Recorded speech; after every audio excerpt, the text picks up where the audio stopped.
আলাইকুম। আজ আমি আছি বাংলাদেশের অন্যতম নৈসর্গিক সমুদ্র সৈকত কুয়াকাটায়।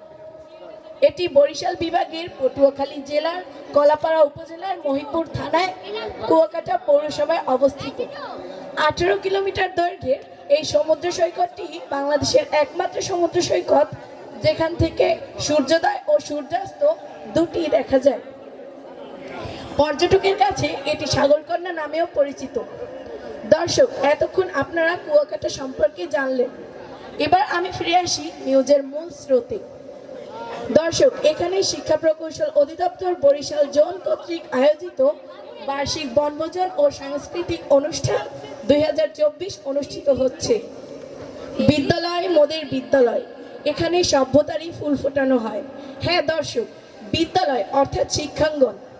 হাজার হাজার শিক্ষাঙ্গনের অবকাঠামো তৈরিতে কত শত প্রকৌশলী অক্লান্ত পরিশ্রম করে যাচ্ছে দিনের পর দিন, হয়তো আমরা তার খবর রাখি না।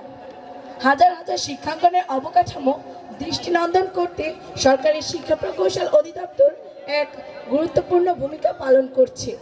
হাজার বছরের শ্রেষ্ঠ বাঙালি জাতির জনক বঙ্গবন্ধু শেখ মুজিবুর রহমানের স্বপ্নের সোনার বাংলা গঠনে ও দেশরত্ন শেখ হাসিনার স্মার্ট বাংলাদেশ গঠনে শিক্ষা প্রকৌশল অধিদপ্তর এক বিরাট ভূমিকা পালন করছে।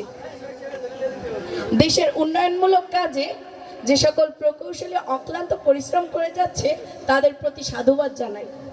দর্শক, যদি ভুল না করি, যদি একটু পিছনে ফিরে যাই, মাত্র কয়েক বছর আগেও এই শিক্ষা মন্ত্রণালয়ের শিক্ষা প্রকৌশল অধিদপ্তরে টেন্ডারবাজি, চাঁদাবাজি সহ অনেক বিশৃঙ্খলার সৃষ্টি হতো। কিন্তু যখন থেকে এই শিক্ষা প্রকৌশল অধিদপ্তর প্রযুক্তি ও তথ্যের আওতায় এসেছে, তখন থেকে এসব বিশৃঙ্খলার অবসান ঘটেছে। দর্শক, এবার আমরা কথা বলবো তত্ত্বাবধায়ক প্রকৌশলী জনাব মোহাম্মদ রেজাউল ইসলাম স্যারের সাথে। তার কাছে আমি জানতে চাইব তাদের কার্যক্রম ও সফলতা সম্পর্কে। স্যারকে স্টেজে আসার জন্য অনুরোধ জানাচ্ছি।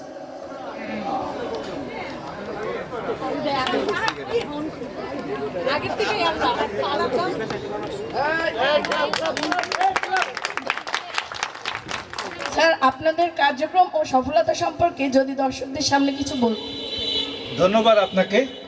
আপনি যেমনটি বলছিলেন যে শিক্ষা প্রকৌশল অধিদপ্তর সরকারের সকল উন্নয়নমূলক কর্মকাণ্ড শিক্ষা প্রতিষ্ঠান কেন্দ্রিক পরিচালিত হয়ে আসছে।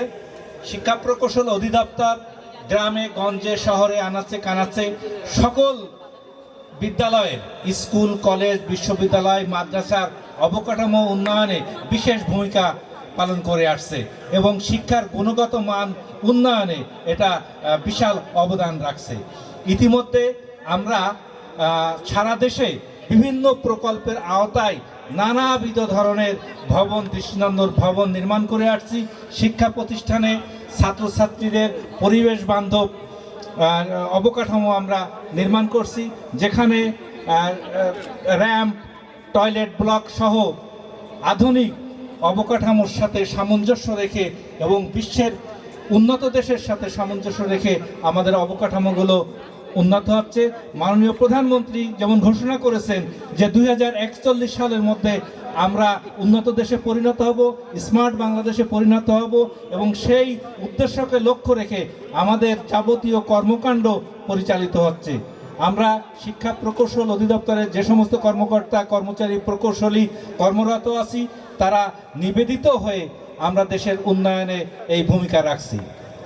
ধন্যবাদ স্যারকে তার মূল্যবান সময় আমাদেরকে দেওয়ার জন্য। এবার আমরা কথা বলবো প্রকৌশলী জনাব মোহাম্মদ শহীদ। ধন্যবাদ, আপনি সঠিকটাই বলেছেন। একটা সময় বঙ্গবন্ধুর সেই হাতে গড়া সংগঠন, হাতে গড়া ডিপার্টমেন্ট, একসময় ফ্যাসিলিটিস ডিপার্টমেন্ট ছিল, সেখান থেকে শিক্ষা প্রকৌশল অধিদপ্তর তৈরি হয়েছে এবং সেই ধারাবাহিকতায় আমাদের সারা বাংলাদেশে শিক্ষার মান উন্নয়নের লক্ষ্যে দৃষ্টিনন্দন টেকসই পরিবেশ বান্ধব অবকাঠামো নির্মাণে শিক্ষা প্রকৌশল অধিদপ্তরের মাঠ পর্যায়ে এবং প্রধান কার্যালয়ে প্রকৌশলী কর্মকর্তা কর্মচারীগণ নিরলসভাবে কাজ করে যাচ্ছে। তারই ধারাবাহিকতায় শিক্ষা প্রকৌশল অধিদপ্তর বরিশাল সার্কেল এর আওতাধীন জনাব মোহাম্মদ রেজাউল ইসলাম তত্ত্বাবধায়ক প্রকৌশলী মহোদয়ের নেতৃত্বে শিক্ষা প্রকৌশল অধিদপ্তর বরিশাল জেলা এবং বরগুনা জেলা একই যোগে কাজ করে যাচ্ছে। এবং আমরা এই দৃষ্টিনন্দন টেকসই অবকাঠামো নির্মাণ করে যাচ্ছি।